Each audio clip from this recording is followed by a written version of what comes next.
I've been losing time. This is my third attempt at typing this out. I'll sit down at the desk to start writing, and suddenly it's 3 hours later and I'm on the porch finishing a pack of cigarettes. When I go back to the computer, a blank Word document is staring at me. But it's not only when I'm trying to write. The first blackout I can remember happened shortly after we came back from our drive through the town.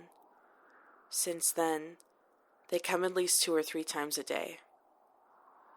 I'll walk into a new room and suddenly realize I can't remember what I've been doing for the past half hour. I'll complain of being hungry, and suddenly we're sitting in front of the TV eating pizza. I'll be in the shower, and suddenly I'm in bed with the lights out. Blake and Heather don't feel odd, and they say I act totally normal during the times I can't remember. Blake won't let me quarantine myself in my room, as I know I should. He also stubbornly refuses to take Heather and get back to San Francisco. He says there's a good chance they're already infected too, and he won't risk spreading it. He also won't leave me. I know it's selfish, but I'm grateful. He and Heather keep arguing about it. She stormed out a couple minutes ago to take a walk because he won't give an inch. Too bad she didn't drive herself. She hadn't wanted to pay for gas. I promised myself I'd take you through this chronologically, though. The memory loss makes it impossible to promise I won't leave anything out. We didn't go into town the next day. I am still traumatized after seeing that creature, and I wasn't sure I ever wanted to go back. But I also didn't want to leave yet. The laptop from Hillside Apartments was wrapped in a plastic bag and ignored on the counter. I drank most of the day away. Heather and Blake argued on and off about leaving. Please, babe, let's just go. Leave her here. It's not even our problem.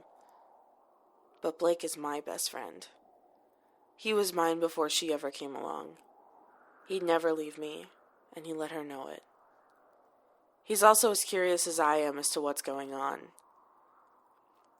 Around 3 in the afternoon that day, I got a text from the Oregon number. It said, "Hello, beautiful. So happy you've decided to stay. I'm throwing a little party in your honor. We can't wait. See you soon." I deleted it shortly after writing it down. He again. Who is he? The morning of the 19th, I woke up feeling braver after about 3 hours of sleep. I kept thinking of that text from the Chicago number about the high school and the promise of answers.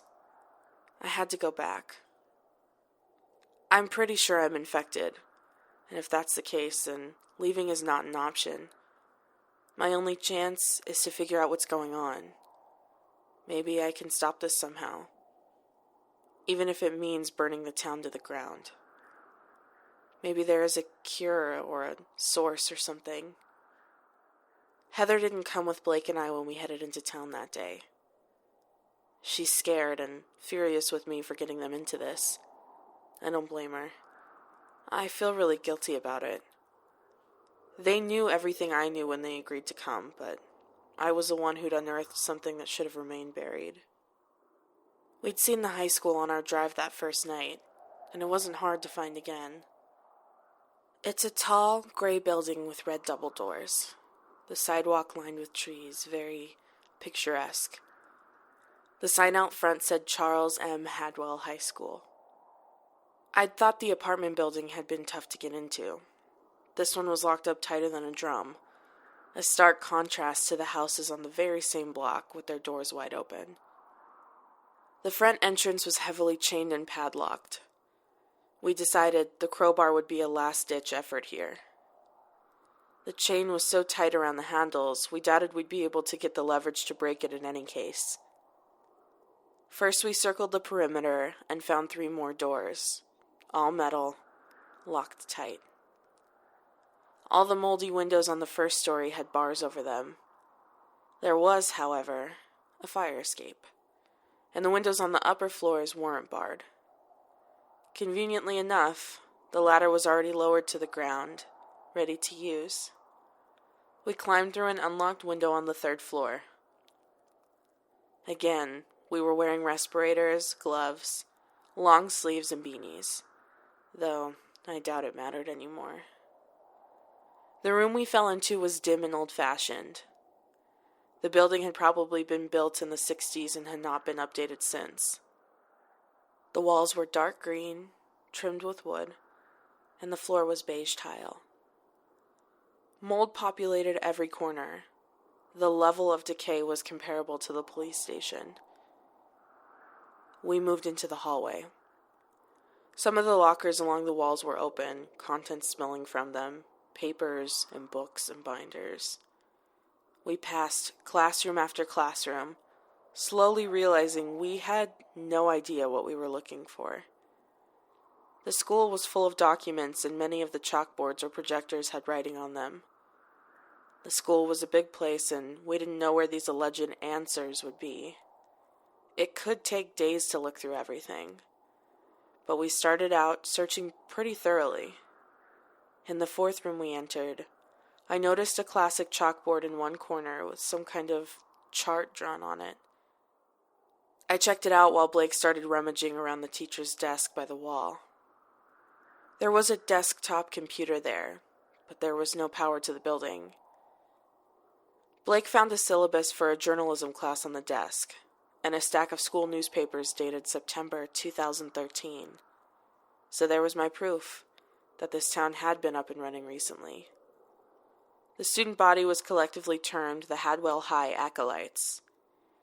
Weird for a mascot, but I went to a high school where our team name was the Crusaders, and that's kind of a similar thing. The school crest in the upper corner bore the motto, Donec totem impliet orbum. I looked it up when I got back to the motel.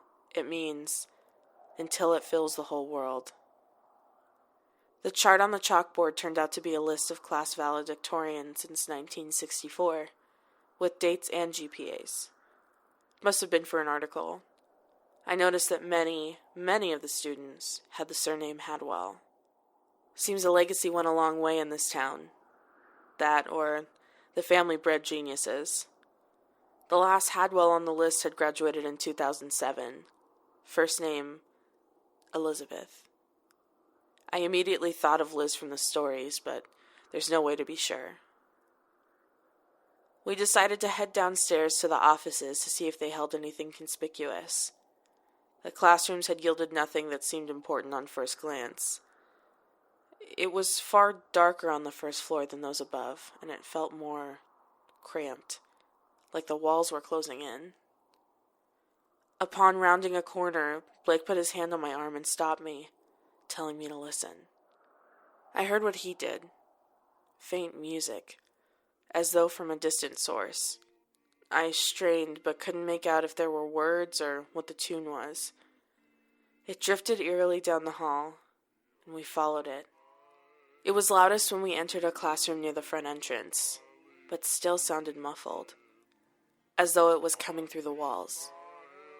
I identified the tune, though it was a bit slower than I was used to. It's a really well-known song. You Are My Sunshine. It played on repeat as we searched the room. As soon as it was over, it started again. It didn't take long to spot a metal trapdoor in the corner of the classroom, looking out of place. I can't resist a trapdoor. It took the crowbar and Blake's biceps to pop it out of the ground, but once it was open, the music was louder. It echoed out of the black hole in the ground, and I felt like we were getting close to something. We had to go down. I didn't want to, but we had to. The answers we were looking for were down there. I got out my crowbar and Blake palmed his annihilator, which is a solid demolition tool that could do some serious damage. Thus armed, we started down the steep concrete steps into the darkness. The staircase seemed impossibly long. I kept looking back to the shrinking square of light shining through the trapdoor behind us. It soon disappeared in the pressing blackness, and still, we descended. The air grew colder around us, the walls pressed in. It felt like we were on that staircase for at least 15 minutes, but my phone told me it was only 3 or 4. You Are My Sunshine just kept on playing, growing louder. On my next step, my foot hit the ground too soon and I lurched. Blake knocked into me, sending my flashlight flailing down the tunnel we'd just entered. The light flashed wildly in all directions as it clattered to the ground and rolled a good 15 feet away. I watched it come to rest near the wall and sit there for a moment, the beam pointing towards Blake and I. Then it flicked off. I told myself it had broken in the fall. The tunnel we'd entered was carved out of raw rock. It was narrow and low enough that Blake had to stoop slightly. We moved forward, looking for my light but unable to find it. When we finally stumbled on it, it was 50 feet ahead, far further than it had been when I'd seen it stop rolling. It was totally disassembled, more appropriately, torn apart. Lens cracked, coils ripped out and stretched, bulbs smashed. I was down a light source, and it seemed like there was something else in the tunnel with us. Gripping our weapons, we crept forward in silence. I wanted to find the source of the music, if only to destroy it. If I never hear that song again, it will be too soon. Quite suddenly, a door melted out of the darkness ahead of us, curved into the shape of the tunnel. It was made of heavy black metal. Etched into the center was the school's crest, the classic shield with a bunch of symbols. I can't remember the specifics of any of them, but I recognized it from the school paper. The door was unlocked. I'm out of space here. I'll post about what we found behind that door tomorrow. Sorry about that. There actually were some answers. Till next time.